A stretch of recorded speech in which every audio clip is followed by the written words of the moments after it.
გაუმჭვირვალე ფინანსებმა და ახალმა სკანდალებმა ევროპელი ბიუროკრატები გამჭვირვალობის ახალ სტანდარტებზე სულ უფრო მეტად დააფიქრა. საქმე იქამდეც მივიდა, რომ ევროპარლამენტის დღის წესრიგში საგამოძიებო კომიტეტის შექმნის საჭიროებაც დადგა. ინიციატივა ევროპის ორ უმსხვილეს გაერთიანებას ეკუთვნის, რომელთაგან ერთ-ერთი საქართველოს ხელისუფლებას გამჭვირვალობის კანონის მიღების გამო აკრიტიკებდა.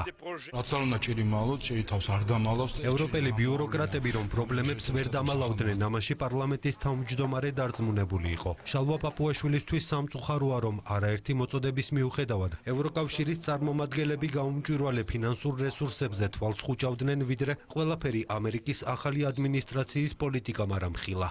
თუკი ამერიკული დაფინანსება იყო ამ სენით შეპყრობილი, აქ თავისთავად იგულისხმება აპრიორი უკვე რომ ევროპული დაფინანსება ზუსტად ამ სენით იქნება და შეპყრობილი. სამწუხაროდ ამაზე თვალს ხუჭავენ, სამწუხაროდ ევროკავშირის საელჩო საქართველოში ნაცვლად იმისა, რომ აქედან დასკვნები გამოიტანონ და გახდნენ გამჭვირვალენი ქართველი ხალხის მიმართ, არათუ თვალს ხუჭავენ, არამედ უბრალოდ აიგნორებენ ამ საკითხს და უფრო კიდე მეტად გაუმჭვირვალე დაფინანსებია. სულ ახალ ნახეთ საფრანგეთის საელჩომ ნაციონალური მოძრაობის ლიდერებს მისცა ფული და ქართულ ხალხს გვეუბნება, რომ უნდა დახაზონ ტურისტული მარშრუტები. მე ხა ამ ასეთ რაღაცებს ვინ დაიჯერებს? საქართველოსგან განსხვავებით ევროპაში გამჭვირვალობა აუცილებლად მიაჩნიათ ქართულ ოპოზიციაში. ამას კი დამოუკიდებელი ინსტიტუტებითა და მართლმსაჯულებით ხსნიან. როდესაც ევროპარლამენტში, ევროპულ სახელმწიფოში ამას ითხოვენ, ერთი რამ არის გარანტირებული.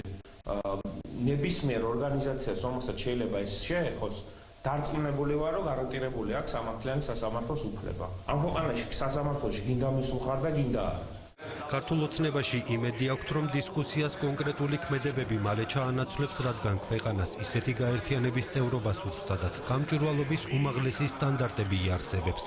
თუ სხვა ქვეყნებს აქვთ იმის სურვილი, ჩვენ გამოცდილება გაიზიარონ, დიდი სიამოვნებით ჩვენ მას გავიზიაროთ. მაგრამ აქ თავარი არის ის, რომ ეს პრობლემა არის დღის წესრიგში, არაფორმალური გავლენების ფულის ტრიალი პოლიტიკაში, არალეგალურად ფულის ტრიალი არის პრობლემა და რაც მალე თვითონ ევროკავშირის წევრი ქვეყნებიც გაუსწორებენ ამ პრობლემას თვალს, უკეთესი იქნება თავად ევროკავშირისთვისაც. ჩვენ გავუბედეთ და ვიყავით ერთ-ერთი პირველი მსოფლიოში, რომლებმაც ამაზე ხმა ამოვიღეთ და გახსოვთ რამხელა კრიტიკა და ასე ვთქვათ სიძულვილის ნიაღვარი მოყვა ყველა ამ ცდელობა. ჩვენ როგორც სახელმწიფო მივესალმებით ყველანაირ გამჭვირვალობას და იმ ორგანიზაციაში, რომლის წევრობა ჩვენ გვიდა, ასევე მივესალმებით გამჭვირვალობას. ასაკურელი ორმაგი სტანდარტია აქ იყო თავიდან, დიდი ხნის წინათ იყო ამაზე საუბარი, მაგრამ როგორც კი საქართველოს ლოგიკურად იკითხა,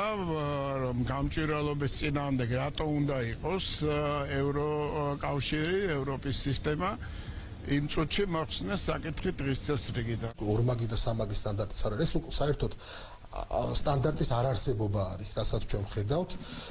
და არა მხოლოდ ეს, ნებისმიერი სხვა მიმართულებით, ესე გამჭვირვალეობა თურმე დემოკრატია ევროპისთვის და ასე ვთქვათ ჩვენთან დიქტატურა. ტიმერმან გეითი, კატარ გეითი და ფაიზერ გეითი. ბრიუსელი კორუფციული სკანდალების სერიამ მოიცვა, რომლითაც გაირკვა, რომ მილიონობით დოლარი გაუმჭვირვალედ კონკრეტული მიზნებისთვის, მათ შორის არასამთავრობო ორგანიზაციების გავლით დაიხარჯა.